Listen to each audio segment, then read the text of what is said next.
Pues bienvenidos a todas y a todos, maestros, maestras, personal directivo que nos acompaña aquí a este taller. Sean todos bienvenidos. Voy a empezar a compartir la publicación, la presentación para que podamos empezar. Mm,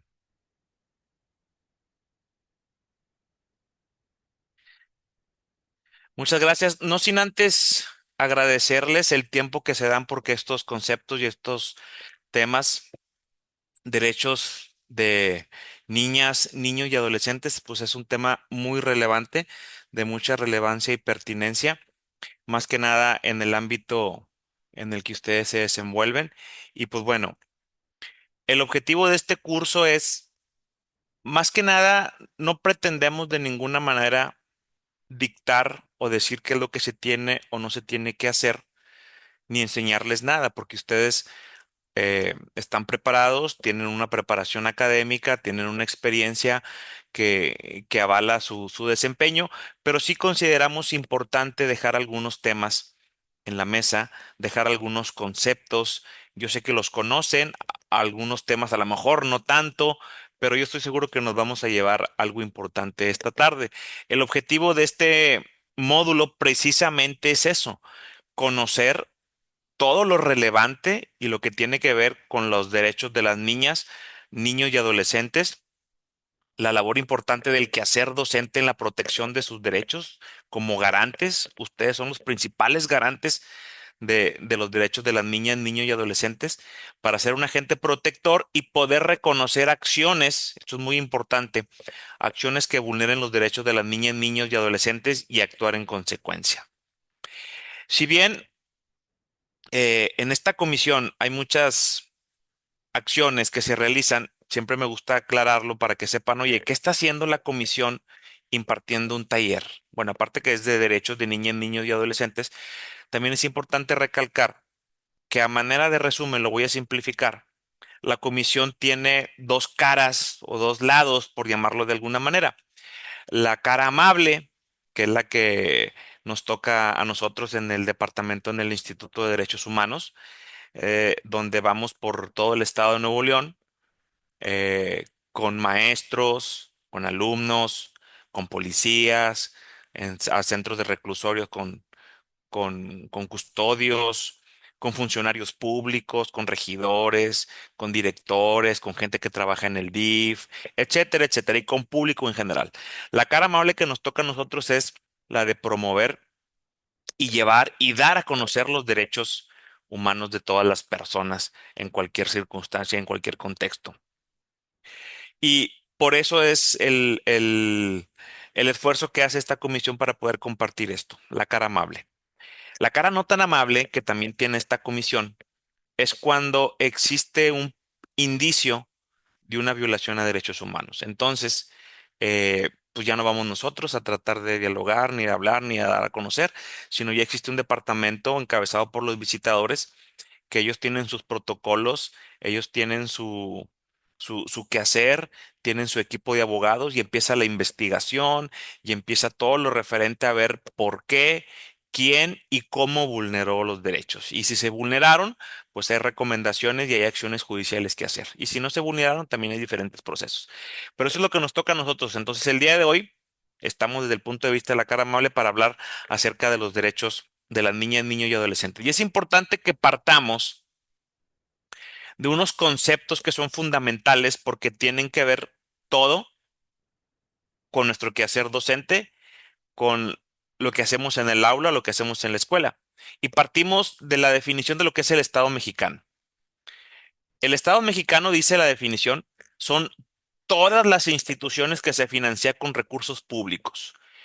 Todo lo que se financia con impuestos es el Estado mexicano, en distintos órdenes de gobierno, el gobierno federal, el municipal y el estatal.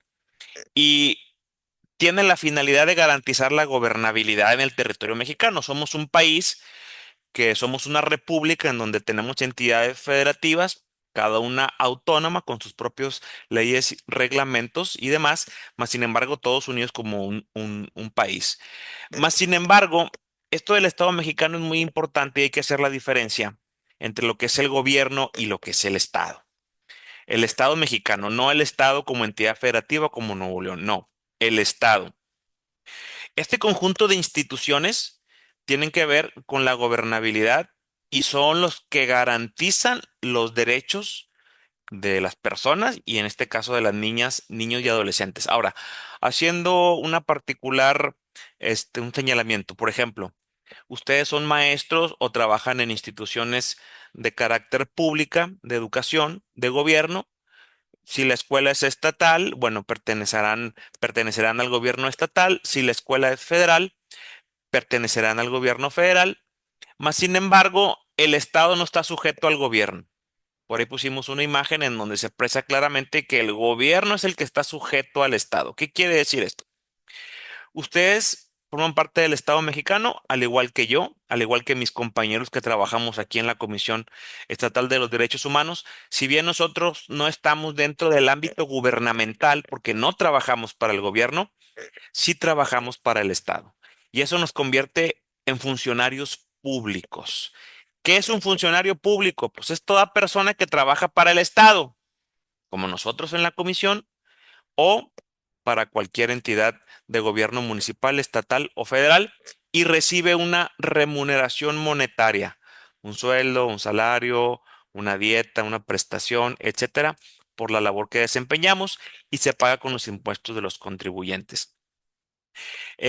Forman parte del Estado mexicano, ya lo dijimos, todas las dependencias municipales, todas las dependencias estatales, todas las dependencias federales, inclusive los partidos políticos forman parte del Estado mexicano porque son la plataforma que se necesita para poder acceder al gobierno. Y cuando digo partidos políticos no me refiero a los militantes ni a las filias ni fobias que cada uno podamos tener, no, me refiero a las personas que trabajan en un partido y que reciben un salario, devengan un trabajo. Los organismos autónomos, como es el caso de esta comisión, el IMSS, el ISSSTE, el SAT, los congresos, los diputados, los alcaldes, los regidores, el Instituto Nacional de Migración, la policía, el ejército, etcétera. Al todos ser funcionarios públicos, estamos sujetos a la Ley de Responsabilidades Administrativas del Estado de Nuevo León. Y esta ley, en términos así muy generales, no la vamos a ver porque se requiere una capacitación únicamente para ver esta ley que es muy importante. Como su nombre lo dice, establece las responsabilidades que tenemos en el ámbito de nuestras competencias como funcionarios públicos. Por ahí en el mes de mayo alguien recordará, a lo mejor a alguien le tocó, este, que la oficina en la que está a cargo o la escuela o la región, no sé, les anduvo recordando o les llegaron oficios de que, oye, el mayo tenemos la fecha límite tal día para realizar nuestra declaración patrimonial. Entonces alguien podría decir, oye, ¿y qué le importa al gobierno lo que tengo, lo que no tengo? Bueno, como soy funcionario público y devengo un salario que se paga de impuestos, el gobierno tiene que estar enterado de cuánto es lo que tengo para ver si no existe un conflicto de intereses. Habrá quien diga, oye, a mí no me tocó, a mí no me dijeron. Bueno, pues eso ya depende de los tabuladores, depende de los salarios, depende de las condiciones jerárquicas de cada centro de trabajo. Ya no es, pero todo eso está plasmado en la ley.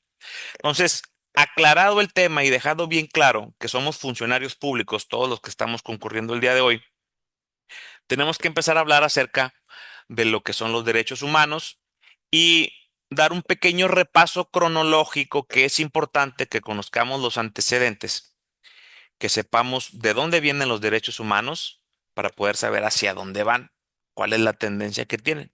Y pues bueno, si somos muy estrictos con la historia, podríamos rastrear los inicios de esto que hoy llamamos derechos humanos, los podríamos rastrear allá por 1789 con la Revolución Francesa. En la Revolución Francesa, que ocurrió pues hace bastantes años, fue un acontecimiento ubicado en la región de Francia y que tuvo repercusiones de carácter político y social, no solamente ahí, sino que eh, se expandió a lo largo y ancho de prácticamente todo el mundo. Por eso es un hecho que nos deja marcados, pero está muy lejos. Está muy lejos la Revolución Francesa, digamos que se nos puede perder y diluir en el tiempo. Ya más cercano, más en nuestro tiempo, más de acuerdo a nuestras condiciones de vida, podemos hablar de 1945 como una fecha fundamental. ¿Por qué es una fecha fundamental?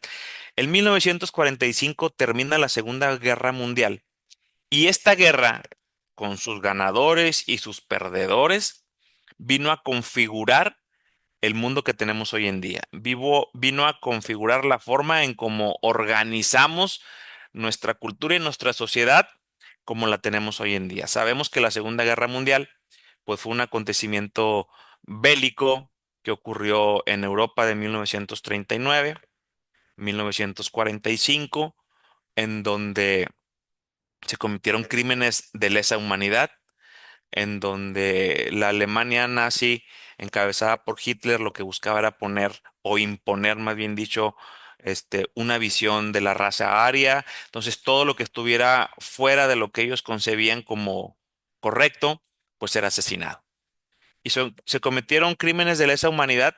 Se estima que en la Segunda Guerra Mundial murieron aproximadamente 20 millones de personas, sin contar los ejércitos que luchaban en el conflicto bélico. Es decir, 20 millones de personas civiles, 20 millones de personas que eran maestros, que eran alumnos, que eran madres, que eran obreros, que eran jornaleros, que eran trabajadores, que eran abuelitos, 20 millones de personas civiles.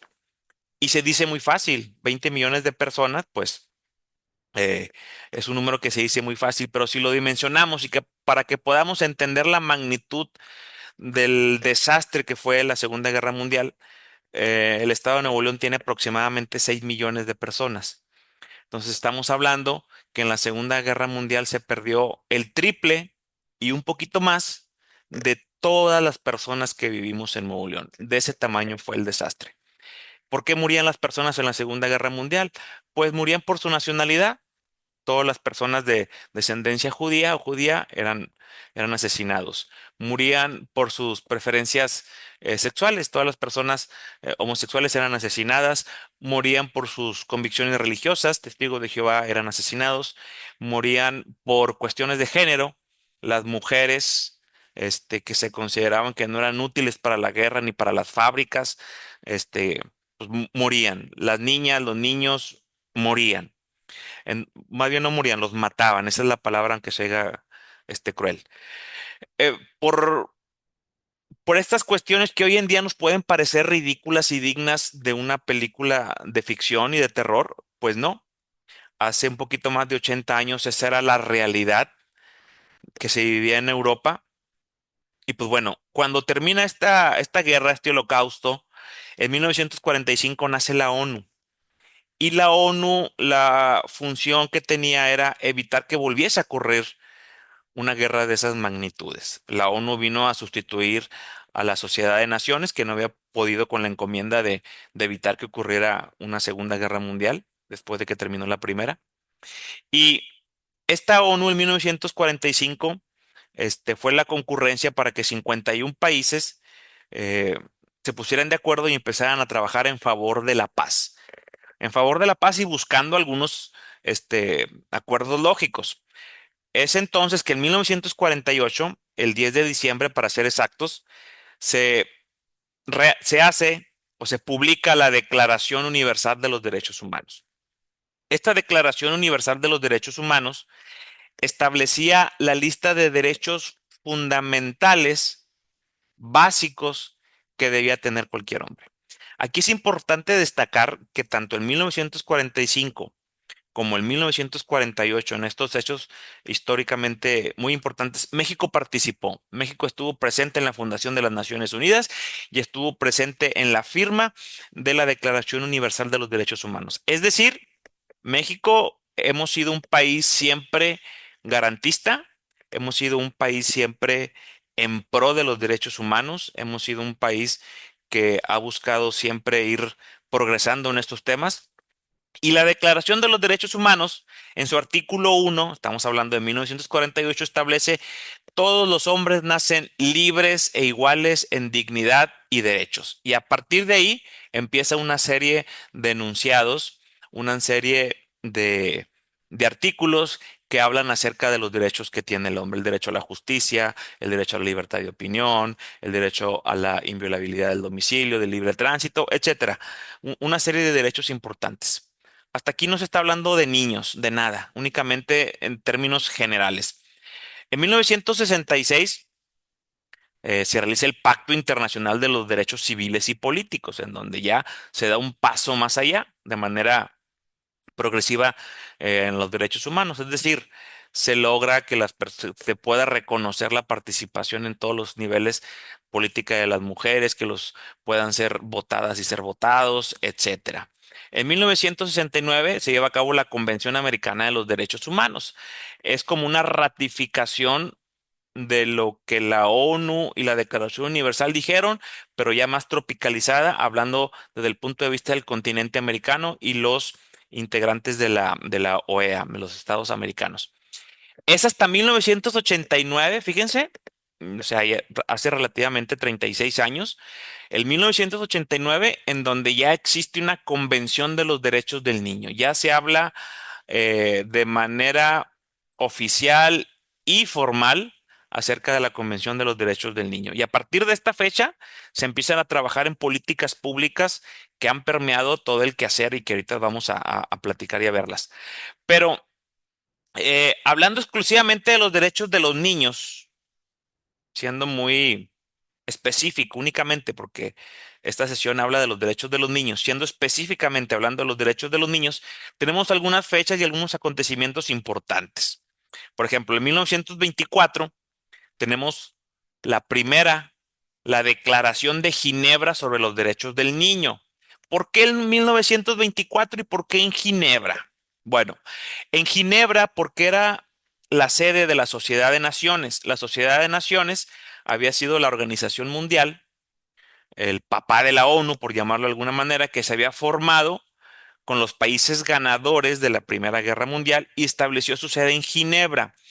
Y después de la Primera Guerra Mundial, que termina en 1918, pues había hambruna, había condiciones en Europa muy lamentables de todo tipo, económicas, de salud, etcétera. Y en este contexto, en Ginebra, en 1924, se hace la Declaración sobre los Derechos del Niño, es decir, hablando exactamente, exclusivamente dirigiéndonos a los niños.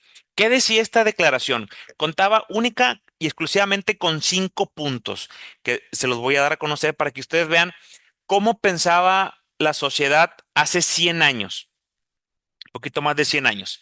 Decía, el niño debe ser puesto en condiciones de desarrollarse normalmente desde el punto de vista material y espiritual. Punto número uno. Punto número dos, el niño hambriento debe ser alimentado. El niño enfermo, atendido. El niño deficiente, ayudado. El niño desadaptado debe ser reubicado. El huérfano y abandonado debe ser recogido y ayudado. El niño debe ser el primero en recibir socorro en caso de calamidad. El niño debe ser puesto en condiciones de ganarse la vida y de ser protegido de cualquier explotación. Y el niño debe ser educado inculcándole el deber que tiene que poner de sus mejores cualidades al servicio del prójimo. Eso era lo que decía la Declaración de Ginebra sobre los derechos del niño de 1924. Era todo. Después, 1946, la UNICEF, que es el Fondo de las Naciones Unidas para la Infancia, 1946, otra vez, después de la Primera Guerra Mundial, creó de manera emergente, se creó de manera emergente, más bien dicho, para poder atender, en base a los principios de la Declaración de Ginebra, pues a la inmensa cantidad de niños que habían quedado huérfanos, habían abandonados en condiciones deplorables después de la Segunda Guerra Mundial. Se crea la Declaración Universal de los Derechos Humanos, 1948, ya lo vimos. Y después, en 1959, se crea la declaración, se publica la Declaración de los Derechos de las Niñas, Niños y Adolescentes, ya enfocado un poquito más, agarrando un contexto más a lo que vamos a platicar. Simple y sencillamente, a los 5 puntos de la Declaración de Ginebra se le agregaron otros 5 puntos más en 1959 y era todo. Después, en 1973, la Organización Internacional del Trabajo establece que la edad mínima para trabajar es de 15 años, protegiendo a los niños menores de esa edad o adolescentes menores de esa edad. Y en 1979 la ONU a través de la UNICEF declaran 1979 el Año Internacional del Niño, dándole más énfasis y a través de esta convocatoria, pues empezar a trabajar ya en un documento más formal, que fue la Convención de los Derechos de Niñas, Niños y Adolescentes, que se publicó en 1989. Entonces, básicamente esta es la historia del por qué y de cómo llegamos hasta nuestros días, hablando exclusivamente de los derechos del niño. Ahora, hay algunos temas y algunos puntos importantes que destacar de la Convención sobre los Derechos del Niño. La primera es que fue adoptada por la Asamblea de la ONU en 1989, lo vimos, y ratificada por México en 1990, inmediatamente. Entonces, retomando este concepto, 1945, creación de la ONU, México estuvo participando de este evento. 1948, Declaración Universal de los Derechos Humanos, México la firmó.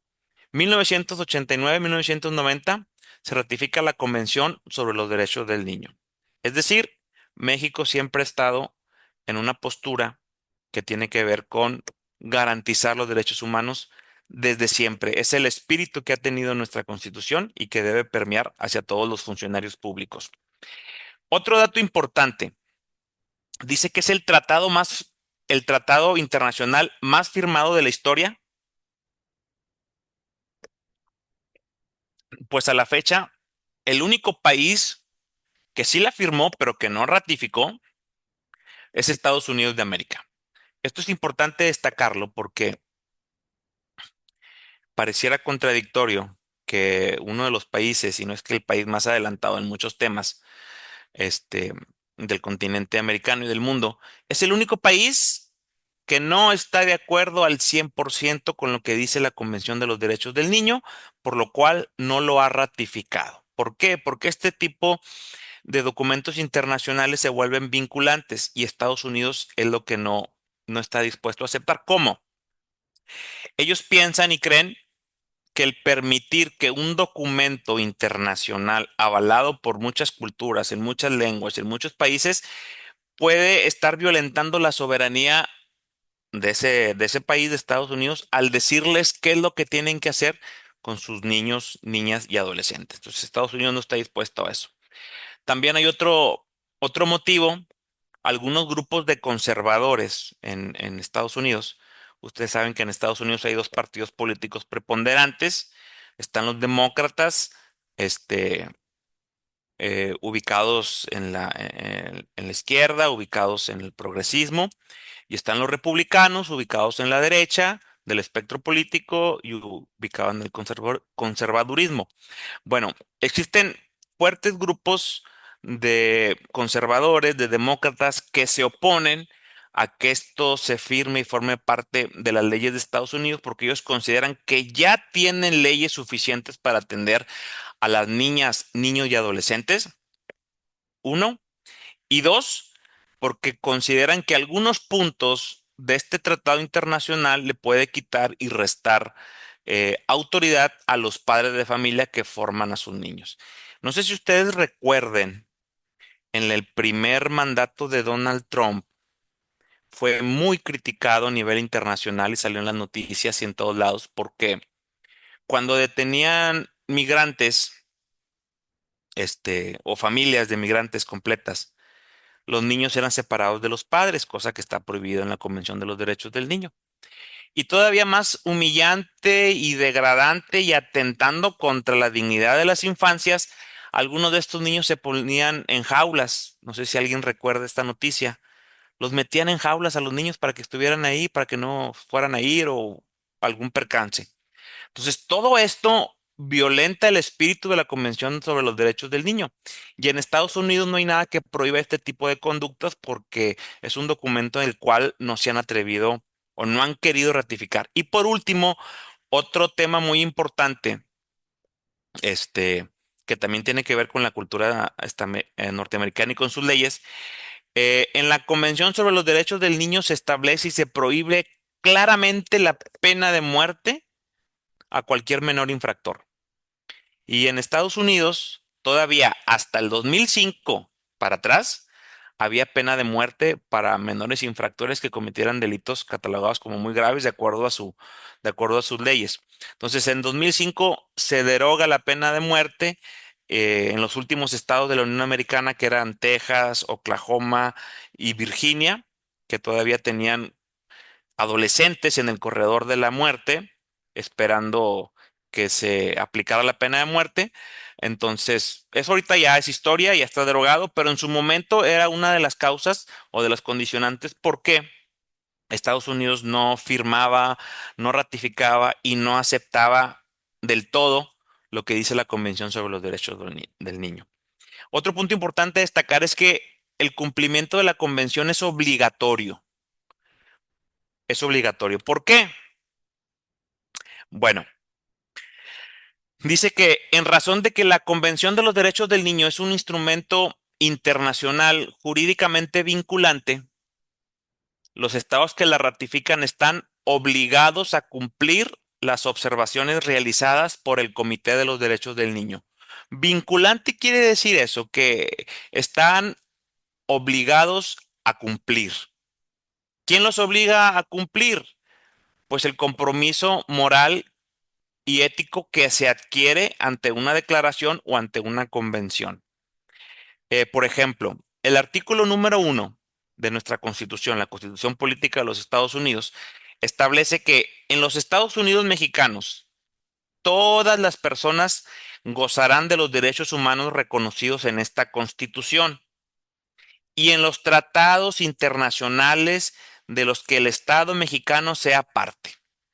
Y la Convención de los Derechos del Niño es un tratado internacional del cual México forma parte. Entonces, México está obligado, porque está en nuestra Constitución, en nuestra Carta Magna, a cumplir con todas y cada uno de los artículos y de las condiciones que se establecen en la Convención de los Derechos del Niño.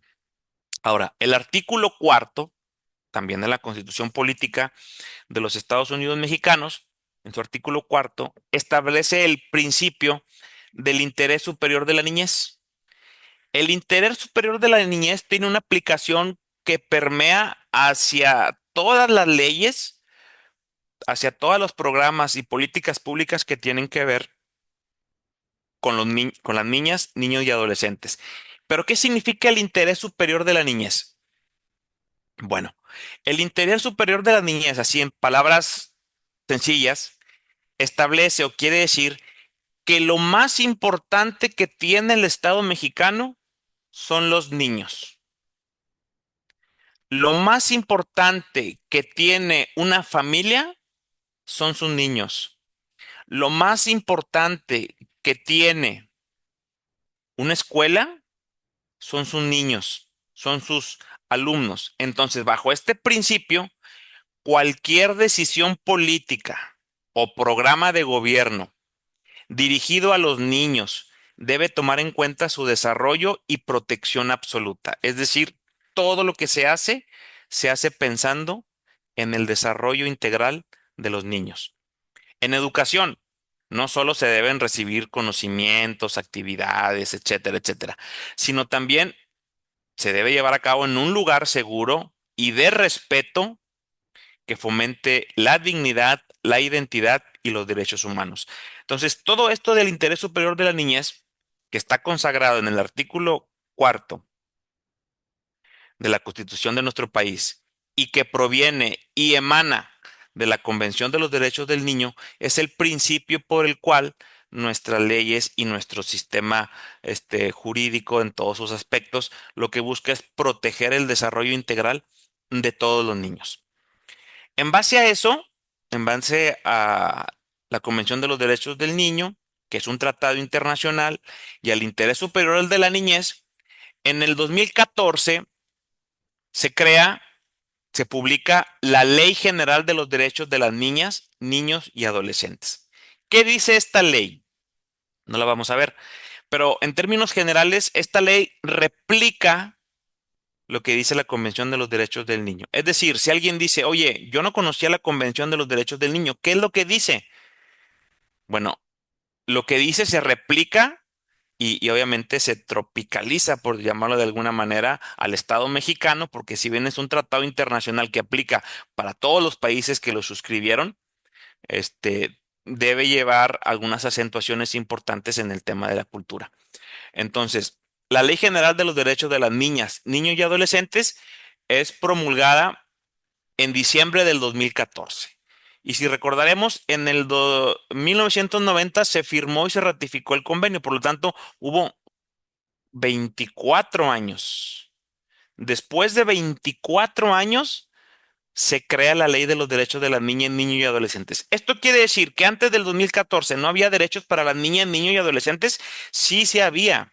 Estaban consagrados en la Constitución y en las leyes secundarias, pero no había una ley específica para los niños, niñas y adolescentes. ¿Por qué? Porque se considera que las niñas, niños y adolescentes son un grupo de atención prioritario. Son un grupo que requieren que existan políticas públicas exclusivamente hacia ellos. Entonces, esta ley, después de 24 años, o sea, se tardaron un poquito, después de 24 años se publicó la ley. Y al año siguiente, en el 2015, bueno, pues tenemos nuestra ley, la ley del Estado, la ley de los derechos de las niñas, niños y adolescentes para el Estado de Nuevo León, que es la misma ley, única y exclusivamente adaptada a la realidad de Nuevo León. Ahora, vamos a ver algunos datos importantes que se mencionan en la Convención de los Derechos del Niño. ¿Quiénes son niñas, niños y adolescentes? Bueno, ustedes lo sabemos todos. Las niñas y los niños son personas de 0 a 11 años. Estamos hablando de párvulos que están en preescolar y de niños que están en primaria. Probablemente ya sexto año, ya tienen 12 años, está iniciando la adolescencia. ¿Y quiénes son los adolescentes? Son las personas que tienen de 12 años cumplidos hasta 17, es decir, menos de 18. ¿Por qué son adolescentes? Pues su nombre lo dice, la definición, porque adolecen. ¿Adolecen de qué? De muchas cosas. Adolecen de una madurez psicológica, de una madurez física, adolecen de muchas cosas. Y esa adolescencia en la que están ellos, pues los hace vulnerables. Entonces, por eso requieren del apoyo principalmente de mamá y de papá y después de los profes. ¿Y qué pasa si mamá y papá no apoyan? Bueno, el Estado mexicano debe salir avante.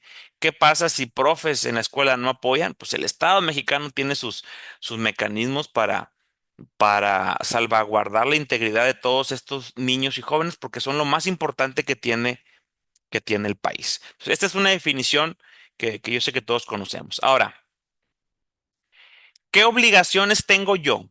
Todavía no vemos derechos, o sea, todavía no entramos a ver los derechos, todavía estamos viendo un poquito de historia y un poquito de conceptos generales. Todavía no hemos tocado ni un solo derecho, ahorita los vamos a ver. Pero, ¿qué obligaciones constitucionales tiene el Estado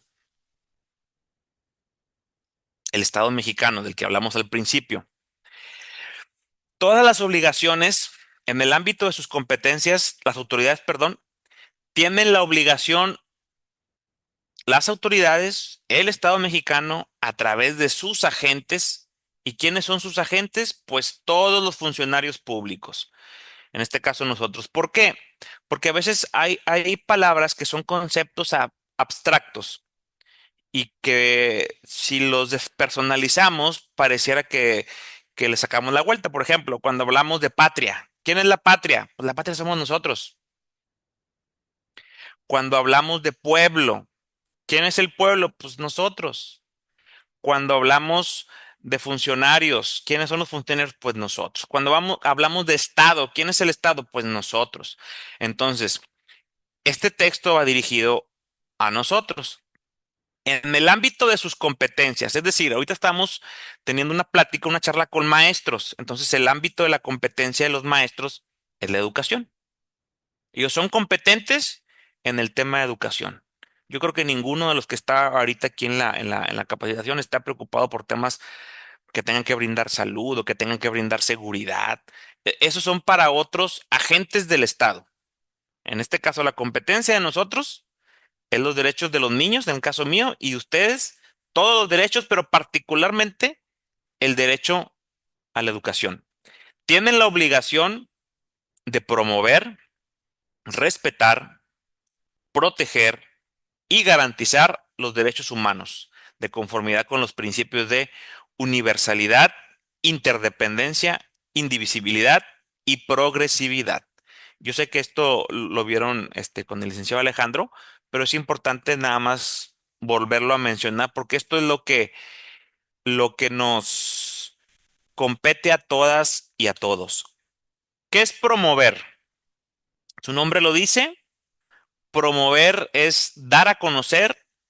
Y más allá de dar a conocer, etimológicamente hablando, pro, hacia, avance, mover, desplazamiento, es mover a las personas, en este caso a las niñas, a los niños y adolescentes, moverlos hacia un espacio en donde puedan disfrutar de sus derechos humanos.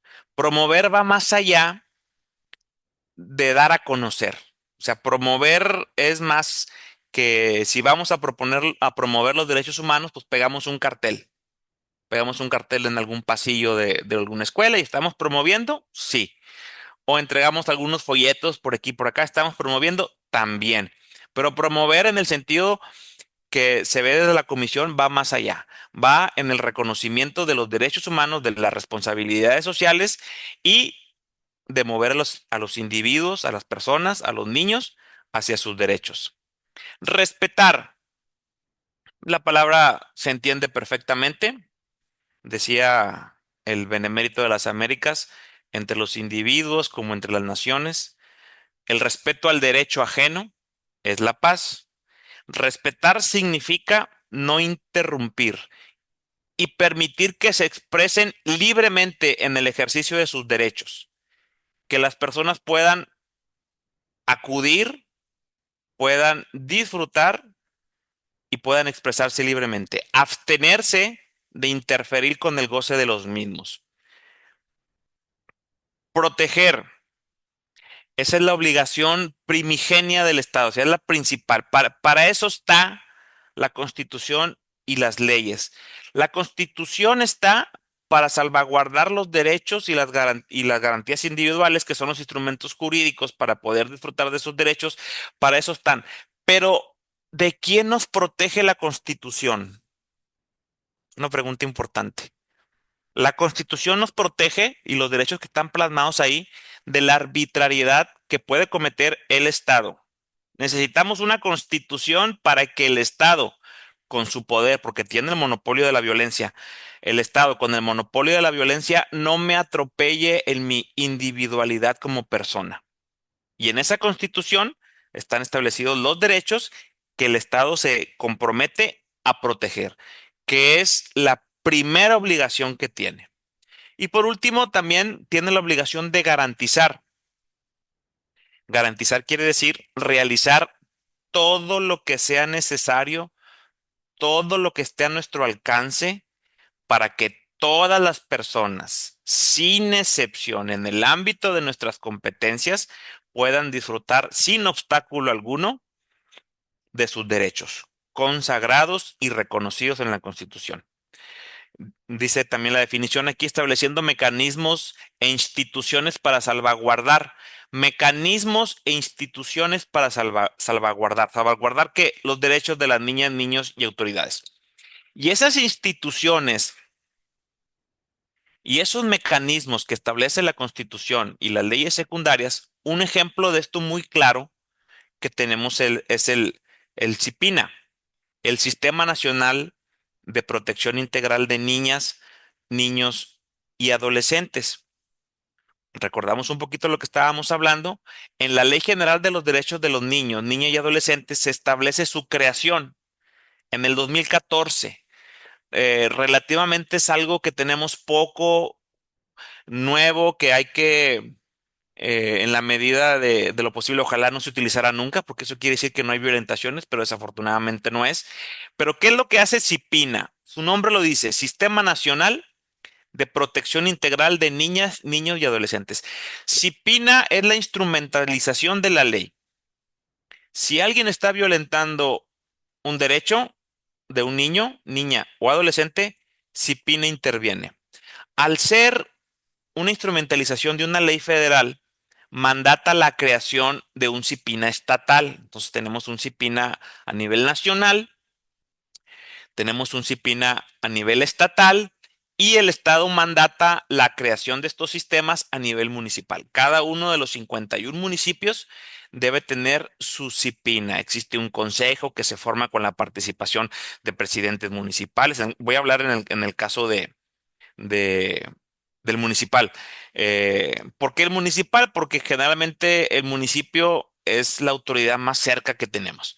Este, Se conforma con presidente municipal, con la presidenta del DIF, con el director de policía, seguridad pública, salud, etcétera. Se conforma un consejo y ese consejo tiene una normativa y juran o protestan, más bien dicho, protestan, y ustedes han visto estos eventos protocolarios en donde eh, protestan guardar y hacer guardar la constitución política de los Estados Unidos mexicanos y las leyes que de ella emanan. ¿Y qué leyes emanan de la constitución? Pues todas. Y una de ellas es esta, la que tiene que ver. Entonces, si se detecta que un niño está sufriendo violencia, hay que acudir a CIPINA. Al final vamos a dejar algunos teléfonos, pero si me ven digo, si estamos concurriendo en este taller de diferentes municipios de Nuevo León, en cada uno de los municipios hay un CIPINA. Entonces, la primera responsabilidad o tarea que yo les dejaría es en el municipio en el que ustedes estén trabajando o viviendo, investiguen cuál es el CIPINA, el CIPINA de Allende, el CIPINA de Montemorelos, el CIPINA de Linares, de Huelahuises, el CIPINA de Bustamante, el CIPINA de Sabinas, para tener el contacto inmediato para poder realizar un reporte en caso de que se requiera. ¿Por qué? Porque CIPINA tiene unas normas y tiene una ley orgánica que le permite hacer cosas. Por ejemplo, difundir las normas que protegen los derechos de las niñas, niños y adolescentes. Difundir. Dos, generar mecanismos para que niñas, niños y adolescentes participen en la elaboración de políticas públicas. Esto es muy interesante. Algo que se establece y el espíritu que tiene la Convención de los Derechos del Niño es que los niños deben ser escuchados. Los adolescentes deben de ser escuchados y deben de participar de las decisiones que los involucren. Y a lo mejor ustedes recuerdan o les ha tocado participar con algunos de sus niños, de sus hijos, si tienen. El INE establece centros de votación en diferentes fechas para que participen los niños y hace consultas y van y los niños votan y no votan por ningún partido ni por ningún color, votan por un medio ambiente sano, votan por un ambiente libre de violencia, votan por cosas que los niños puedan comprender, pero la intención es tratar de generar mecanismos para que los niños participen. Que no les gusta, bueno, es otra cosa, pero la idea es involucrarlos. También, CIPINA lo que hace es promover en los tres niveles de gobierno que se asigne el presupuesto necesario para la protección de niñas, niños y adolescentes. El presupuesto, el eterno problema. El número cuatro, aprobar el Programa Nacional de Protección de Niñas, Niños y Adolescentes. Y este programa nacional, pues es una escalerita porque estamos en una república que es federal. Si bien tenemos autonomía, trabajamos todos juntos. Es decir, el programa federal baja a los estados para que los estados lo revisen y lo adecúen a sus necesidades y cada estado crea su programa. A su vez, baja a los municipios para que cada uno lo adecúe y lo ponga de acuerdo a sus necesidades, pero siempre respetando el espíritu de la Convención de los Derechos del Niño, que es la protección de sus derechos. El número 5 dice integrar un sistema nacional de información que permita medir los avances en el cumplimiento de los derechos de los niños, niñas y adolescentes, es decir, reportes que nos permitan saber cómo vamos, si se ha mejorado, qué es la intención o si no se ha mejorado, porque cuando no existen estadísticas, pues realmente no sabemos cómo estamos. Para eso son las calificaciones que ustedes manejan en las escuelas. ¿Para qué? Para ver si el alumno ha tenido un progreso, se ha atrasado o se mantiene de manera igual. Lo mismo pasa, pero a nivel nacional con este tipo de programas que se instrumentalizan. Y el último, realizar acciones de capacitación sobre los derechos de las niñas, niños y adolescentes, especialmente con personas que trabajan con ellos. En este caso, a lo mejor también han recibido alguna capacitación, han recibido alguna información de CIPINA o del DIF, porque CIPINA y el DIF trabajan muy de la mano en, en el sentido de los derechos de las niñas, niños y adolescentes. Bueno, ahora sí, vamos a empezar a ver los derechos de las niñas, niños y adolescentes, pero es importante que recordemos y que mantengamos siempre cuáles son los pilares con los que se debe de trabajar, cuáles son los pilares y cuál es el espíritu que tiene la Convención de los Derechos del Niño. El primer pilar es la discriminación. No puede haber discriminación en ningún tipo y aspecto referente a los derechos de las niñas, niños y adolescentes. Mas, sin embargo, existe la discriminación aún todavía. La discriminación es una palabra, lo vieron con el licenciado Alejandro, que en su significado quiere decir distinguir o separar. Pero esta palabra discriminación tiene una fuerte carga negativa de separar, de distinguir, de seleccionar de manera negativa. Sin embargo, todos los días nosotros discriminamos de manera no negativa. Ejemplo, yo traigo unos zapatos cafés ahorita. En la mañana tuve que discriminar los blancos. No quise tenis blancos, los discriminé y agarré los cafés. En el sentido estricto de la palabra y semántico de la palabra, eso quiere decir discriminar. Mas, sin embargo, con la carga negativa que lleva discriminar, que no se puede, a las cosas sí las podemos discriminar, como en el caso de mis tenis y de mis zapatos, no hay ningún problema, pero al aplicar esta palabra a personas, se están cometiendo violaciones a derechos humanos. No podemos seleccionar una persona por alguna característica física, por alguna creencia religiosa, por algún estereotipo que tengamos o por algún gusto personal, no la podemos seleccionar para quitarla del disfrute de sus derechos. Y si es niño, pues existe un agravante todavía. Entonces yo les voy a hacer esta pregunta para que quede como reflexión, porque la plataforma no nos permite interactuar del todo. Pero para que nos quede como reflexión, ¿ustedes creen que en Nuevo León hay discriminación? Sí, mucha, ya contesté.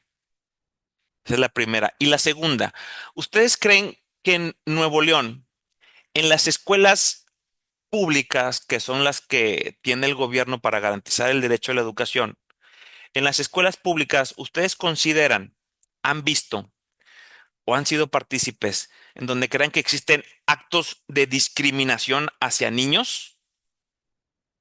Y cuando digo Nuevo León, no me refiero única y exclusivamente al área metropolitana. Si bien aquí en el área metropolitana vive el 90% de la población de los 6 millones que somos, 5 y piquito viven aquí. No, me refiero a todo Nuevo León, desde Anáhuac, Nuevo León, que está allá en el norte, en la frontera cerca de Nuevo Laredo, de Laredo, Texas, hasta Mierin Noriega, que está en el sur, cerquita pegadito a San Luis Potosí. En toda nuestra entidad federativa, ¿consideran que existe discriminación en las escuelas? ¿Habrá discriminación en alguna escuela? Yo les puedo decir con conocimiento de causa que sí. Aún existe discriminación en las escuelas, lamentablemente, y tenemos que trabajar para ir sacando esos estereotipos y ese tipo de comportamiento de las aulas, y más triste cuando se fomenta desde la oficina del director o de la directora. ¿Por qué digo esto? Porque hay escuelas aún todavía, esto que voy a sonar puede sonar muy extremoso y ridículo, pero hay casos. Hay escuelas todavía que básicamente, si tuvieran una declaración de principios, diría, aquí se ofrece educación eh, laica y gratuita a todos los habitantes de tal municipio, de tal escuela, sin distinción, excepto a los que traen tenis blancos. Si trae tenis blancos, no le podemos recibir en la escuela, hay que mandarlo para su casa y cuando tenga tenis negros, que son los que marca el uniforme, entonces que regrese. Suena ridículo, lo estoy sacando a lo mejor de un contexto así, pero luego vamos a ver algunos casos en donde se van a dar cuenta que todavía se sigue discriminando. El otro pilar en el cual se debe fundamentar la aplicación de los principios y el reconocimiento de los derechos humanos de las niñas Niños y adolescentes es es el interés superior de la niñez. Ya dijimos lo que es el interior superior de la niñez. Aquí tenemos una otra definición, nada más que no me permite leerla muy bien porque se atraviesa aquí una imagen. Dice, no hay causa que merezca más alta prioridad que la protección y el desarrollo, supervivencia, la estabilidad y el progreso de todas las naciones y del hecho de la civilización humana. O sea, en pocas palabras, que lo más importante que tenemos son los niños, ya lo dijimos, todas las acciones que yo voy a hacer en mi escuela es pensando siempre en el mejor desempeño y en el desarrollo integral de los alumnos. Las adecuaciones que se van a hacer son pensando en los alumnos, los horarios que se van a hacer son pensando en los alumnos, etcétera, etcétera, etcétera. ¿Por qué? Por el principio del interés superior de la niñez. Lo más importante que tenemos son los niños, punto. Siguiente, siguiente pilar. Todo lo que se hace es básicamente porque se está buscando la supervivencia y el desarrollo de los niños. Que estos niños el día de mañana lleguen a ser hombres y mujeres productivas del Estado mexicano. Básicamente ese es el interés. Y teniendo siempre el respeto a la opinión de las niñas, niños y adolescentes. Este es un principio que está en la Convención de los Derechos del Niño y que es por lo cual Estados Unidos, que lo mencionamos ahorita, no está muy de acuerdo porque se pide que se respete la opinión de los derechos de los niños, niños y adolescentes. Y aquí puede haber una interpretación un poquito sesgada. No se trata de irse a los extremos. O sea, no se trata, este principio no se establece de que se va a hacer lo que el niño quiera. No es verdad. Se va a hacer lo que el adolescente quiera. No es verdad. Ese es un extremo. Irnos al otro extremo es completamente lo contrario. No me interesa la opinión, no lo escucho, no nada, punto. El espíritu de la Convención de los Derechos del Niño no se encuentra en ninguno de los dos extremos. Se encuentra en el sentido de que el respeto a la opinión de los niños tiene que ser promovido porque el niño tiene que ser escuchado, tiene que expresar su sentir en temas que le involucran a él. ¿Qué es lo que se va a decidir? Lo que convenga más para la supervivencia y el desarrollo. No lo que el niño diga, no lo que el niño quiera. Si van en el mismo sentido, sí, pero si no, no. ¿Por qué? Por el interés superior de la niñez. A ver, espérenme tantito. Ahí está. La Convención de los Derechos del Niño contiene 54 artículos. Ya vamos a iniciar en directo con los 54, con los artículos que hablan de los derechos que tienen los niños, pero es importante también destacar que los derechos tienen cuatro características que también revisaron en la primera sesión con el licenciado Alejandro, y es que todos los derechos son universales y los derechos de las niñas, niños y adolescentes no es la excepción, son universales. ¿Son para cuáles niños? Para todos, para los de la ciudad y para los del campo, para el niño güerito y para el niño morenito, para el niño bajito y para el niño grandote. Para todos los niños son los derechos universales, no se pueden restringir. Son interdependientes, van relacionados uno con otro. Todos los derechos humanos eh, van agarrados de la mano, es como un efecto dominó. Si ustedes recuerdan, ya han visto ese juego donde se ponen las fichas de dominó o cartas y donde se tumba uno, se van cayendo todos. Igual pasa con los derechos humanos. ¿Por qué? Porque los derechos humanos son interdependientes, están agarrados de la mano uno del otro. El derecho primordial es el derecho a la vida. Sin ese derecho no existen los demás, pero existiendo vida, existen todos los derechos. Son indivisibles. Es decir, los derechos humanos no se pueden dividir, no se pueden fragmentar, no se pueden renunciar, no se pueden enajenar. Inclusive, a mí me gusta destacar esto en las pláticas que tenemos con diferentes actores. Inclusive, aunque la persona no sepa que tiene derechos, los tiene. Porque de eso se agarran a veces muchas autoridades en el ámbito de su incompetencia para poder vulnerar derechos, que al cabo la persona no sabe, no le digas, que al cabo la persona, pues, ¿para qué? Entonces, aunque la persona no sepa, los tiene. Y aunque no los conozca, se deben de respetar y por eso decíamos al principio, se debe promover, dar a conocer y llevar a esa persona a que los tenga, los conozca y los disfrute. Y por último, los derechos son progresivos. Progresivos quiere decir que progresan, obviamente. Progresivos quiere decir que buscan ir hacia adelante. Los derechos de las niñas, niños y adolescentes son progresivos porque siempre han sido demandas de la sociedad hacia el gobierno, nunca ha sido al revés. Por ejemplo, vamos a ver cómo ha progresado un derecho en particular de un grupo prioritario que tenemos en nuestro país, las mujeres. Vamos a hablar de las mujeres. Eh, 5 de febrero 1917, hace más de 100 años, se promulgó la Constitución de la cual hemos estado hablando y que ha tenido infinidad de reformas, pero se promulgó la Constitución y en esa fecha, ¿cuántas mujeres diputadas había? Ninguna. No había mujeres que participaron en la elaboración de la Constitución en ese momento. ¿Por qué? ¿Porque no querían? No, porque la mujer no participaba. Se consideraba en 1917, así pensábamos como sociedad.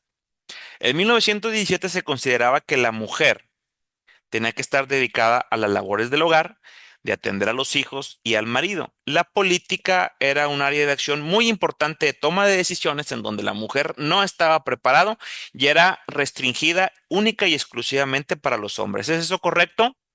Claro que no es correcto. A mediados de 1930, alguien me puede corregir con alguna fecha en caso de que me equivoque.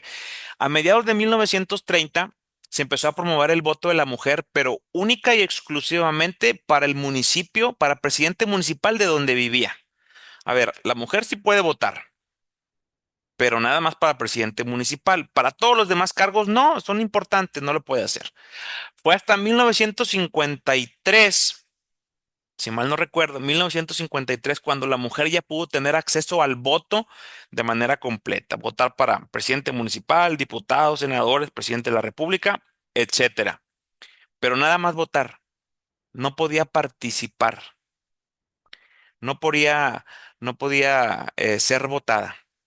Hasta mediados de la década de los 60, cuando se reconocen los derechos civiles y políticos, este, es cuando la mujer empieza a participar como candidata en la década de los 60. ¿Quién votaba por la mujer al inicio? Nadie, ni las propias mujeres votaban por las mujeres.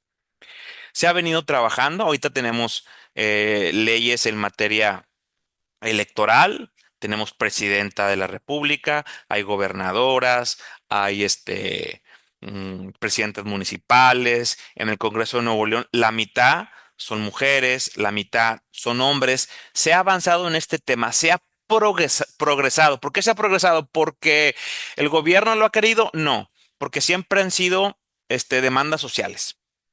Y al progresar, debemos de tener mucho cuidado en todos los derechos humanos, en todos, mucho cuidado en no tener una regresión, que es muy difícil cuando se vive en un estado de derecho, porque se impone siempre la lógica y el derecho. Pero podría aparecer ahorita algún senador, algún diputado de cualquier nivel tratando de quitar el voto a las mujeres? Sí podría, pero yo creo que no se tomaría en serio y prácticamente pasaría desapercibido. ¿Por qué? Porque lo que se está buscando con este grupo de atención prioritaria, que son las mujeres, es que sigan disfrutando de sus derechos, no que vayan hacia adelante. Lo mismo pasa con todos los derechos. Esta es una característica que tienen los derechos humanos. Y por supuesto los derechos de las niñas, niños y adolescentes. Pero con este ejemplo se puede ver claramente cómo es el desarrollo que se tiene en cuanto a la característica de que son progresivos. Bueno, si ustedes se fijan, no hemos visto todavía ningún derecho. O sea, a lo mejor alguien va a decir, oye, tenemos una hora aquí y todavía no sabemos cuáles son los derechos de las niñas, niños y adolescentes. Bueno, vamos a empezar a verlo. Pero sí era importante que tuviéramos el antecedente, que supiéramos de dónde vienen para saber hacia dónde van, cuál es la responsabilidad que tenemos como servidores públicos. Y ahorita vamos a ver qué reglamentos nos mandatan. Y sobre todo, que yo sé que no tengo que decirlo, pero ustedes lo saben, la responsabilidad tan grande que tenemos al ser garantes y promotores de derechos humanos con pequeñines que el día de mañana van a ser los futuros ciudadanos que van a llevar las riendas de nuestro estado, de nuestro país y de nuestro municipio. Bueno, ahora sí, ¿cuáles son los derechos? Aquí tenemos este, los derechos. Eh, no vamos a ver la Convención de los Derechos del Niño página por página, ni no. Vamos a ver los derechos en sí ya. El primero de ellos es el derecho a la vida. Lo dijimos, o sea, sin este derecho, pues no se desprenden los demás, porque es un derecho primigenio, es el primero. Si no existe vida, no existen los demás. Pero aparte del derecho a la vida, también se establece el derecho a la supervivencia y al desarrollo. Es decir, el niño nace y desde el momento en que está vivo, que ha venido a este mundo, tenemos la obligación de darle las condiciones para la supervivencia y el desarrollo. Y ahí entra el Estado con sus agentes garantes, pero obviamente no son maestros, ¿verdad? Serán doctores, enfermeras y de otro tipo para garantizar esto. El derecho a la identidad. El derecho a la identidad es muy importante. El derecho a la identidad se establece en la Constitución y por eso dice que la primera acta de nacimiento es gratis, gratuito. Cuando vais a registrar a un niño, se le pone el nombre, los apellidos. El primer acta de nacimiento es gratis para garantizar que no puede existir de otra forma este derecho. ¿Por qué? Porque el derecho a la identidad es un derecho que nos da pertenencia. Cuando tenemos identidad, pertenecemos a algo. Y cuando pertenecemos a algo y nos sentimos parte de algo, aparte de desarrollarnos en esa pertenencia y en esa identidad, desarrollamos nuestra libre personalidad y nos vamos formando. El canto a Nuevo León en los eventos cívicos que se hacen en las escuelas es una melodía que se pone casi siempre al final y muy bella. Y dice el canto a Nuevo León, porque mis padres, mis hermanos y mis hijos son de aquí, porque tenemos una identidad de aquí. Por eso creo en la tierra en que crecí y dice muchas cosas muy bonitas. Pero ese derecho a la identidad es básico y fundamental porque nos va a ir formando. Todos nosotros, en lo personal yo, tengo 44 años de edad y soy como soy en base a las identidades que he tenido, donde me he identificado. Y soy de una manera, tengo un equipo de fútbol, puedo tener una religión, puedo tener un gusto en base a la identidad y a sentirme que pertenezco y formo parte de un grupo, de una sociedad, de una familia, de una escuela. Entonces el derecho a la identidad es fundamental y básico. El derecho a la prioridad. El derecho a la prioridad establece que lo más importante, aplicando nuevamente el interés superior de la niñez, lo más importante que tenemos son los niños. Inclusive en la Convención de los Derechos del Niño se establece que el descuido es una forma de maltrato, es una forma de violencia. Es decir, si un niño no es prioridad, si un niño no es prioridad para su familia y es descuidado y sucio y se nota que no se baña y tiene piojillos y todo, es un niño descuidado, es un niño que sufre violencia. Y ahí entra Cipina, ¿verdad? Es un niño que sufre violencia porque no está siendo prioridad para su familia. Lo mismo pasa en las escuelas. Y esto es muy delicado. Sale la hora del receso, salen todos los niños a jugar al patio. Los maestros pues, se van a la sala de maestros o a la cooperativa, o yo no sé, están en su área de comida también. Y surge un accidente.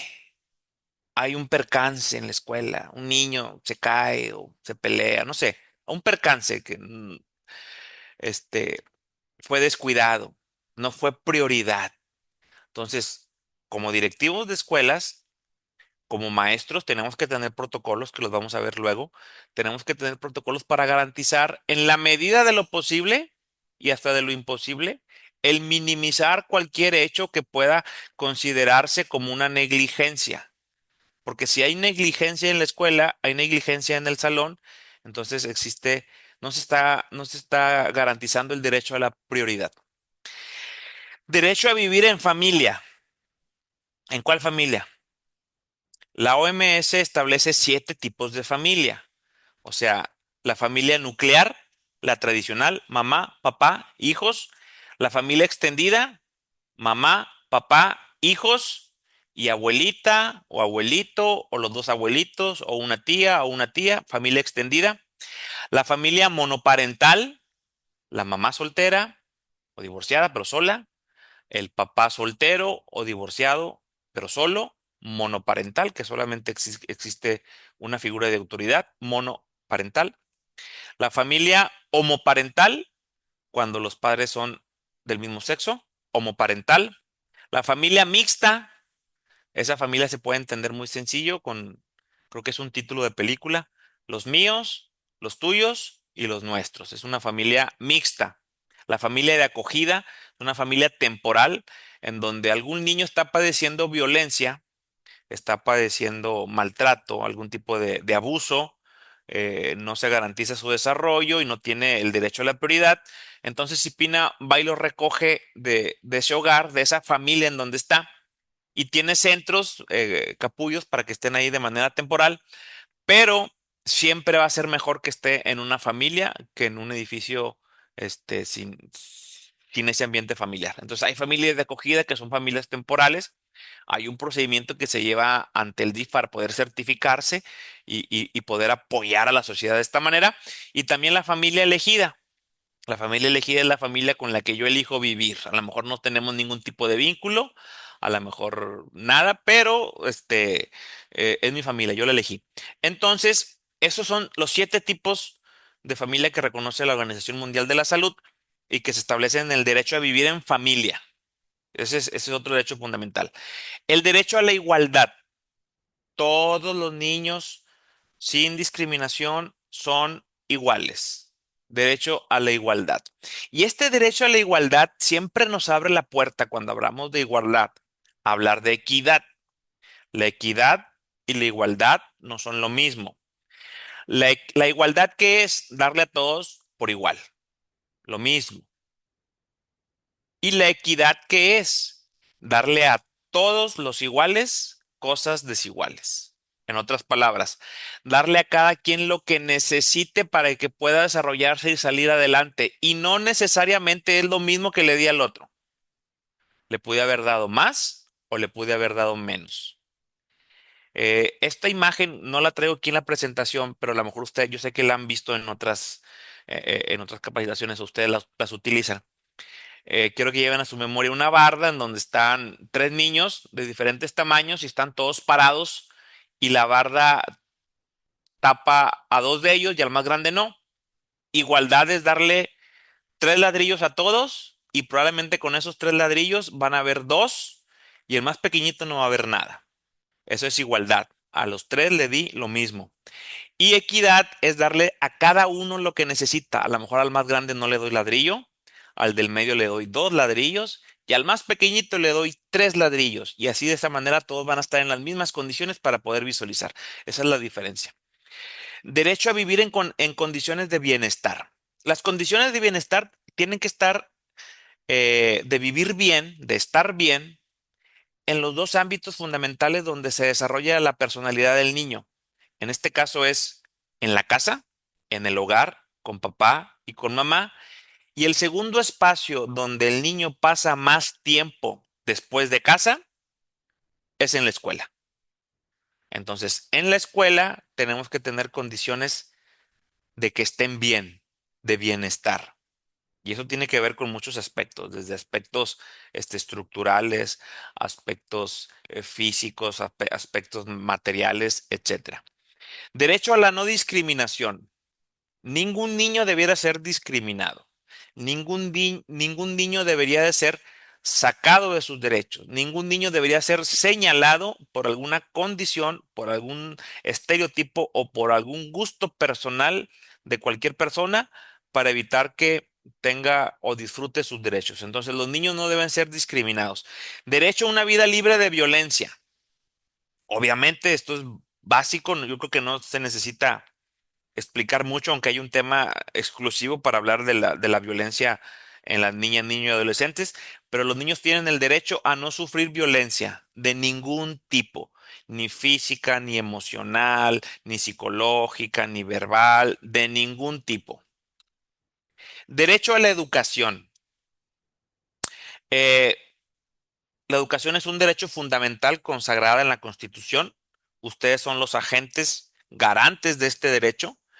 Y la educación tiene algunas características importantes de manera general. Hay una ley que habla de educación y hay un tema, pero así de manera general, la educación debe tener tres características. Disponibilidad, suficientes escuelas a lo largo y ancho de nuestro estado. Aceptabilidad, programas de estudio, programas académicos adecuados a nuestra cultura y a nuestra forma de ser. Porque si bien la Convención de los Derechos del Niño se establece, es un tratado a nivel internacional, la educación que recibimos nosotros es una educación de acuerdo a nuestras costumbres. Yo no sé si se enseñe en las escuelas la ley Sharia. Yo creo que no, es musulmán. Yo creo que no. ¿Por qué? Porque no va con nosotros. Entonces tiene que ser aceptabilidad, tiene que ser adaptabilidad, tiene que tener adaptabilidad, es decir, adaptarse a los cambios de la sociedad. Ahorita en la historia que vimos acerca de los derechos nos dimos cuenta que hace 100 años la sociedad del México pensaba muy diferente. ¿Cuál hace 100? Hace 50 años la sociedad del México pensaba muy diferente. Los planes de estudio eran muy diferentes. Ahorita ha cambiado, entonces tienen que cambiar y tienen que adaptarse esos planes de estudio a la forma de ser de la sociedad. Y tiene que ser accesible, es decir, no puede existir ningún niño en el estado de Nuevo León, adolescente, niño o adolescente, que se quede fuera de una institución educativa porque no hay espacio. En el estado de Nuevo León, el preescolar, primaria, secundaria y bachillerato son obligatorios. Todos debieran estar estudiando. Entonces, si tenemos un niño que va a salir de secundaria y quiere seguir estudiando su bachillerato, su preparatoria, no puede haber el pretexto de decir es que no hay espacio. Tiene que tener un espacio en las prepas de la universidad, tiene que tener un espacio en los CEBETIS, en los CONALEP, en los ESITE, en la Universidad Ciudadana, en algún lado, pero no se puede quedar sin estudiar. No puede decir es que no hay lugar para mí. Eso no puede. Entonces, esas son las características en general que debe tener la educación. Derecho a la participación. Los niños, niñas y adolescentes tienen derecho a participar en las actividades acordes a su edad, en las actividades promovidas por la iglesia, perdón, por la iglesia, en las iglesias y en las escuelas. Derecho al descanso y al esparcimiento.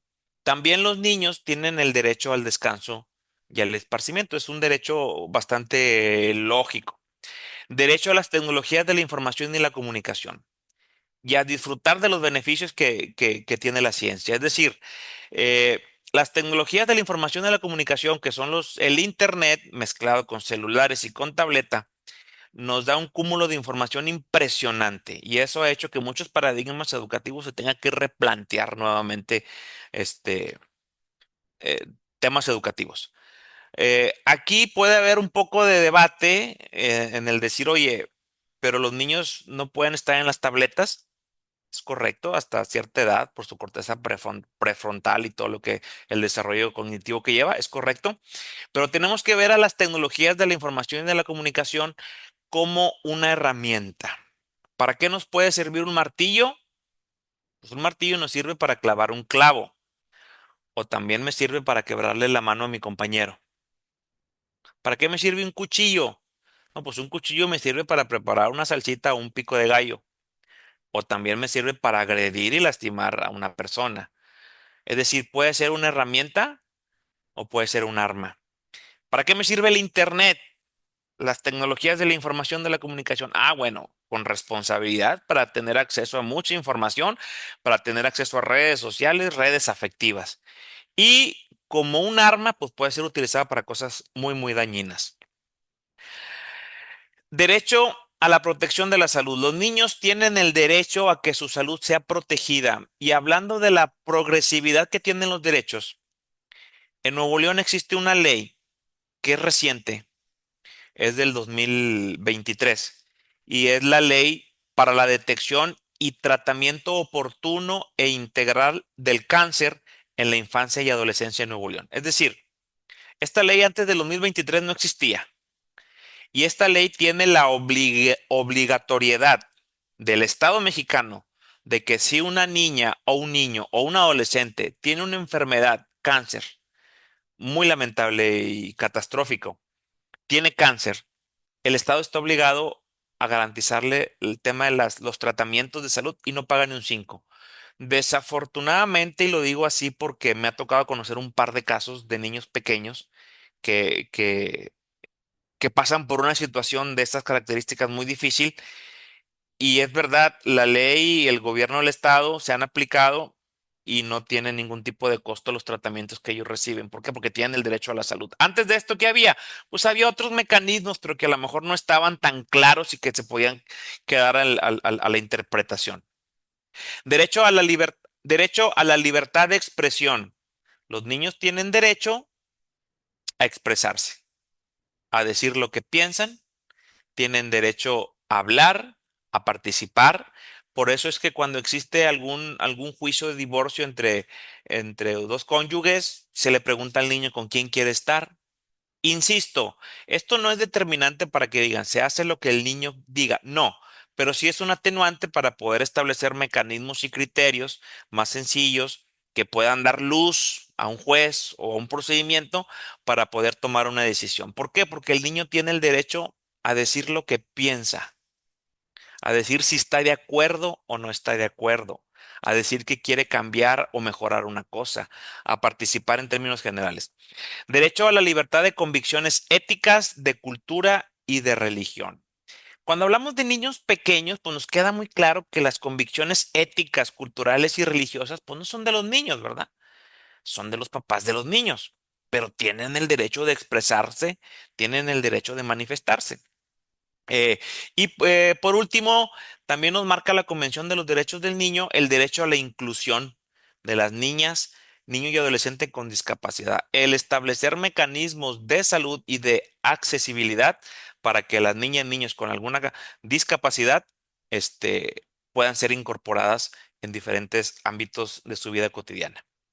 Ahora, tomando en cuenta todos estos principios, eh, en sí, los principios en los cuales se aplica la Convención de los Derechos del Niño y los derechos en sí, que los vimos, los mencionamos, hicimos algunos comentarios al respecto. Sé que ustedes los conocen, ustedes los tienen por ahí frescos, pero tomando en cuenta esto, vamos a plantear dos casos muy representativos. Yo sé que hay muchos y que probablemente alguien diga, oye, también ha pasado esto y en temas escolares siempre hay una variedad importante de todo lo que existe que podemos poner como ejemplo. Pero aquí viene uno. Dice, Juan todos los lunes evita llegar temprano a la escuela. Juan, pues no participa de los honores a la bandera. Y hace dos preguntas y vamos a reflexionar un poco en ellas. ¿Son obligatorios? Ustedes, alguien puede decir sí, no, ahí como a manera de reflexión. ¿Y qué se recomienda hacer en este caso, en el caso de Juan? ¿Qué haríamos? ¿Qué tenemos que hacer? La respuesta a la primera pregunta es si son obligatorios. La respuesta es no son obligatorios. No existe ninguna ley en tema de materia de educación que nos diga que son obligatorios. Sin embargo, son recomendables. Eso sí, son recomendables. Yo recuerdo, me tocó estar en la secundaria en la década de los 90 y recuerdo un compañero que no se llamaba Juan, pero que por sus convicciones religiosas no hacía los honores a la bandera. Y cada lunes era la misma historia. Y no hacer los honores a la bandera era, pues, no saludar y no cantar el himno. Nada más. No había ningún otro tipo de acción. Y recuerdo bien que estando en los honores a la bandera, algún maestro detectaba que no participaba de ellos. Él estaba parado simplemente sin participar. Lo sacaban de la fila, lo ponían a un lado, lo segregaban, lo señalaban. Todos volteábamos a ver qué estaba pasando. Nos dábamos cuenta. terminaban los honores, nos metíamos a los salones, el muchacho iba a la dirección, después de 10 minutos regresaba. Y el lunes siguiente era lo mismo, y siempre era lo mismo, ya no sabíamos la historia. Entonces, ¿qué se recomienda hacer en este caso? Es una reflexión que queda por ahí, que a lo mejor alguien, oye, a mí me ha pasado esto. ¿Qué se recomienda hacer en este caso? Bueno, primero que nada, si se trata de un adolescente, estamos hablando de secundaria o preparatoria, tenemos que entender que adolece de muchas cosas. Entonces, a lo mejor hablar con él, el diálogo. Y si no quiere comprender la situación, hablar con sus padres. Porque recuerden que las convicciones éticas, religiosas y culturales de los hijos generalmente son heredadas, no son adquiridas de manera espontánea. Hablar con los padres, ver la situación. Si es porque el niño no quiere, porque es muy chiflado y es medio testarudo y no quiere hacerlo, simple y sencillamente porque no quiere, yo creo que mamá y papá nos pueden ayudar a corregir esa situación. Si se trata por una convicción ética, religiosa y cultural de manera personal de los padres o de la familia en general, pues no se puede obligar. Pero siempre es el diálogo, siempre es tratar de persuadir el por qué es importante, el por qué no son obligatorios, pero sí son recomendables, el por qué tenemos que hacer este tipo de actos, ¿verdad? Y habrá muchos elementos para hacerlo. Siguiente caso. Es una recomendación. Los dos casos son reales. Eh, Esta es una recomendación que hizo esta comisión en el 2017, la recomendación número 32. Obviamente vamos a leer la recomendación de forma, eh, la recomendación en la versión pública. ¿Por qué? Porque cuando existe una recomendación, la autoridad no jurisdiccional, que somos nosotros, envía una recomendación a la autoridad y, por ejemplo, a la Secretaría de Educación, vamos a suponer en este caso, a la secretaria o secretario en turno. Y en esa recomendación viene nombres, apellidos, direcciones, relatoría, viene exactamente todo con punto y coma para que la autoridad esté enterado de lo que pasó y de lo que se recomienda que haga. Por eso se llama recomendación. ¿Qué hicieron en la escuela? ¿Qué estuvo mal? ¿Y qué se recomienda que se haga para que existan garantías de no repetición y no se vuelva a repetir? Bueno, esa es la versión privada, que esa no está disponible. En la página de la comisión está disponible la versión pública. Y la versión pública tiene que ver con lo mismo, únicamente que se tapan datos sensibles. O sea, únicamente se deja la información general, hablando de una escuela, hablando de un maestro, hablando de una alumna en Nuevo León y nos deja un aprendizaje. Pero dice, la recomendación 32 del 2017, en el 2018, V1, víctima uno de 14 años, se encontraba en su domicilio en compañía de dos amigas, lugar donde se tomó una fotografía en la que aparece vistiendo una blusa y ropa interior. El 16 de enero, a la hora de la salida, un compañero le dijo que estaba circulando una fotografía suya, de la alumna esta. Al día siguiente, le comentó al profesor P1, persona uno, que tres niñas de segundo grado de secundaria la estaban molestando al decirle que iban a difundir una foto suya, la cual le mostró y él le tomó una foto con su celular señalándole que la iba a ayudar. El profesor habló con las tres niñas y le dijo a víctima uno que le avisaría lo sucedido a la profesora de segundo grado, de nombre persona 2. Dicha profesora fue al salón de víctima uno, pidiéndole que le explicara todo, lo cual hizo, señalándole que la más afectada sería ella. Después, la llevó al patio donde estaban las tres niñas, momento que llegó la directora, persona 3, a quien la profesora le dijo que ellas eran las de la foto, las de la foto. La directora le indicó que tenía que acudir con sus papás al día siguiente a las 15 horas. Ese día, la señora, persona 4, acudió a la dirección de la escuela, la mamá de la alumna. Le enseñaron la fotografía y sin mayor explicación, es muy importante, sin mayor explicación, la directora le dijo que su hija estaba fuera del plantel escolar por lo que le entregaron la papelería de víctima 1. Persona 4, la mamá de la alumna, pidió varias veces hablar nuevamente, tanto ella como su hija con la directora, pero ésta se negó y le reiteró que su hija estaba corrida, así dice, de la secundaria. Persona 4, la mamá de la alumna, acudió a la unidad regional, expuso la situación y solicitó que su hija fuera reubicada en un plantel escolar, por lo que se integró a la escuela secundaria de uno, a otra escuela secundaria. La directora, persona 3, indicó que la niña había incurrido en una falta, debido a que estuvo circulando una fotografía de la alumna en ropa interior, por lo que procedió a hablarles a la madre y al padre para comunicarles lo sucedido, concluyendo que por este motivo y debido a que tenía varios reportes en el salón de clase, la niña se tenía que retirar del plantel para que se reintegrara otro, para supuestamente proteger su integridad y no fuera acosada por el alumnado. Ahí termina el caso. Las recomendaciones que hizo la comisión no las vamos a ver. Únicamente el caso. ¿Por qué? Porque esto nos invita a una reflexión. ¿Qué se hizo mal? Digo, yo sé que no podemos interactuar de manera directa, pero cada quien desde, desde su computadora nos puede ir haciendo la reflexión. ¿Qué se hizo mal? Para empezar, el maestro le tomó fotografía a la fotografía con la finalidad de llevar la información. Cosa que está mal, porque el maestro no puede reproducir por ningún medio este tipo de documentos que denigran a la persona. Número 2, se expulsa a la muchacha, bueno, se traslada del plantel, porque así dice la ley, se usa el eufemismo para decir expulsión, y no se le da el derecho de réplica. La madre quiso varias veces hablar con la directora y no pudo.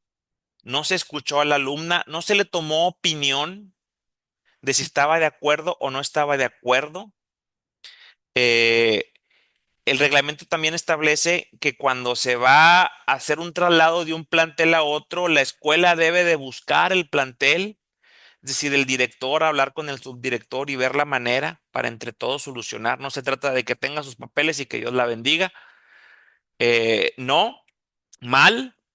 Entonces, haciéndole un poquito el abogado del diablo, me parece que pudiera tener razón la directora, pudiera, en donde dice que hizo todo esto para evitar que la alumna fuera acosada por la fotografía que estaba circulando. Vamos a darle el beneficio de la duda. Pudiera estar en lo correcto.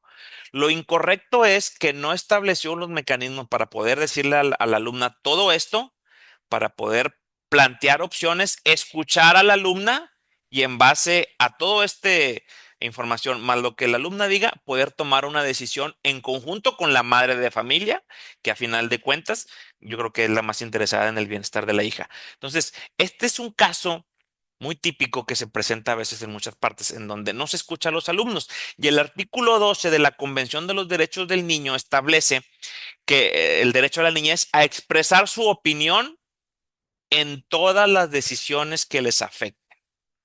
Las niñas, niños y adolescentes tienen el derecho a expresar su opinión en todas las decisiones que les afecten. E insisto, no se trata de ser gris, negro o blanco, no se trata de hacer lo que el alumno diga, tampoco se trata de no escucharla, se trata de poder tener una mediación, escuchar y tener todos los elementos para tomar la mejor decisión. Este es un caso real, en el otro también. Ahora, ¿qué marco normativo tenemos? ¿De qué podemos hacer uso nosotros para poder documentar nuestro quehacer docente? ¿Por qué? Porque si bien estamos directamente relacionados con el derecho a la educación, el derecho a la educación está acotado por un marco normativo. Es decir, no se trata de dar el derecho a la educación o garantizarlo a como se nos ocurra. Para eso está un marco normativo y hay diferentes instrumentos que tenemos. Aquí están, no los vamos a ver, únicamente los vamos a mencionar. Posteriormente Hay otra sesión en la que sí profundizamos un poco más para poder ver algunos asegúnes de cada uno de estos puntos. Lo primero que tenemos es la Ley de Educación del Estado. Es una ley un poquito ya ha sufrido muchas reformas, pero no es tan actual. Es de octubre del año 2000, hace 25 años ha tenido reforma, muchas reformas, pero es la Ley de Educación del Estado donde se establecen las condiciones y las características que debe tener la educación en Nuevo León. Otra, es la ley para prevenir, atender y erradicar el acoso y la violencia escolar aquí en Nuevo León. Tenemos cerca de 12 años con esta ley, también es importante, hay que conocerla. Tenemos el reglamento escolar. Este reglamento escolar es de septiembre del 2016, es decir, tiene 9 años. Antes de esos 9 años no había reglamentos en las escuelas, sí se había, pero no había un reglamento homologado, ¿verdad? Para todas. Y el manual y protocolos de seguridad escolar. Este es nuestro marco normativo en el cual tenemos que garantizar, o más bien garantizar, normar nuestro quehacer diario en el aula y en la escuela. Un maestro me comentó en una capacitación en una ocasión, me dijo, oye, Samuel, has hablado del interés superior de la niñez. Sí, que son lo más importante. Sí, que si existiera alguna controversia, siempre pues, se va a buscar lo mejor para el niño, se le va a creer al niño. Digo, por ahí va la cosa, exactamente. ¿Y qué ley para los maestros? ¿Qué ley me protege a mí como maestro? Bueno, le dije, muy buena pregunta. No hay una ley como tal, ley para protección de los maestros de Nuevo León, no la hay. ¿Por qué no la hay? Porque los maestros, hablando del gremio, no es un grupo prioritario tradicionalmente discriminado. Entonces, si yo como maestro quiero proteger mi labor docente para evitar en un futuro tener algún detalle legal por alguna cosa, ¿qué ley me va a proteger? Todas estas que están aquí. Si yo actúo de acuerdo a lo que dice la Ley de Educación del Estado, la ley para prevenir y atender el acoso y la violencia escolar, el reglamento y hago los manuales y documento absolutamente todo, siempre aplicando los principios que vimos para garantizar los derechos de los niños, estas leyes juegan a mi favor. Si no lo hago así, pues pueden jugar en mi contra. Hay que conocerlas, las vamos a ver luego. Ya vamos a terminar, nos faltan 10 minutitos, nada más queremos hacer algunas preguntas que pueden surgir y que es importante que las respondamos. Pregunta número uno, ¿quién puede violentar los derechos de las niñas, niños y adolescentes? Cualquier persona. ¿Quién puede hacerlo? Cualquier persona. Pero el Estado mexicano se preocupa por castigar o por, de alguna manera, evitar que aquel grupo que debiera proteger al niño, en lugar de protegerlo, lo violenta. Caso de la familia. La familia está para proteger la institución, núcleo de la sociedad y está diseñada de manera natural para proteger. ¿Qué pasa cuando la familia no protege? Pues el Estado tiene que entrar. ¿Qué pasa cuando la escuela no protege o no garantiza la educación? Pues el Estado tiene que tener, medidas para garantizar. Cuando las instituciones que deben de garantizarlo no lo hacen, entonces tenemos por ahí algún problema. ¿Cómo se pueden violentar los derechos de las niñas, niños y adolescentes? Por tres tipos, por acción, por omisión y por exclusión. Por acción, cuando hago algo de manera, directa, cuando realizo una acción para evitar algo, o no para evitar, para hacer algo, y con esa acción evito que alguien disfrute o interfiero directamente en un derecho. Por omisión, cuando debo hacer algo y no lo hago. Esto es muy importante y hay muchos casos que podemos tocar en cuanto a la violentación de derechos de los niñas, niños y adolescentes por omisión. Por omisión, se me viene a la mente un caso de que hace 3 meses aproximadamente, muy lamentable, en el municipio de este, Los Reyes La Paz, creo que se llama, en el Estado de México. un niño de 6 años que fue secuestrado por los vecinos, unos vecinos, y fue asesinado y lo encontraron muerto en el patio de la casa de los vecinos. ¿Por qué? Porque la mamá tenía una deuda con ellos de 1,000 pesos. Al no poder, suena irreal y suena que si vemos una película de esto, no creemos el argumento. Bueno, por eso decimos a veces que la realidad supera la ficción. La mamá no tuvo para pagar los 1,000 pesos, le secuestran al niño para coaccionarla, no pudo pagar los 1,000 pesos y lo terminan matando. Muy lamentable este caso. Eh, a los 3 días de que ocurre este incidente tan lamentable, el director, recuerdo bien la nota, el director del DIF del municipio Reyes La Paz renunció a su puesto y se fue. ¿Y por qué renunció? Si él no tuvo nada que ver, si no hizo nada. Exactamente por eso, porque no hizo nada, porque había denuncias de vecinos ante el DIF o ante Cipina, si queremos verlo de esta manera, había denuncias de que ese niño sufría maltrato, de que ese niño no iba a la escuela, de que ese niño no estaba en condiciones que garantizaran su bienestar. ¿Saben qué fue lo que hizo el DIF? Nada, omitió. Entonces, hay una carpeta, debe haber una carpeta de investigación en contra del director y quien resulte responsable, porque por no hacer lo que le correspondía, un niño perdió la vida. Y eso es gravísimo. Y también tenemos que podemos violentizar un derecho por medio de la exclusión, cuando se restringe, cuando se discrimina, que ya lo hemos hablado mucho. Ahora, las violentaciones a derechos humanos, ya para terminar, las podemos clasificar en graves y no graves. ¿Cuáles son las no graves? Las que interrumpen de manera momentánea y se busca que reparen. Oye, no me dejó entrar a la escuela. Bueno, pues vamos a buscar la mediación para que déjalo entrar. Oye, causa de la omisión murió el niño. Es una violación grave, gravísima, porque no hay nada que lo pueda reparar. Entonces, esa, más que una violentación a derechos humanos, corresponde a un delito y las comisiones, tanto estatales como nacionales, tenemos la obligación de acompañar a las víctimas en todo el proceso para que se castigue el delito del que fueron este objeto, ya sean víctimas directas o víctimas indirectas. Y por último, ya para terminar, quiero dejarles por ahí algunos ejemplos, o no ejemplos, algunos datos de centros que están al pendiente de que no se violenten los derechos de las niñas, niños y adolescentes.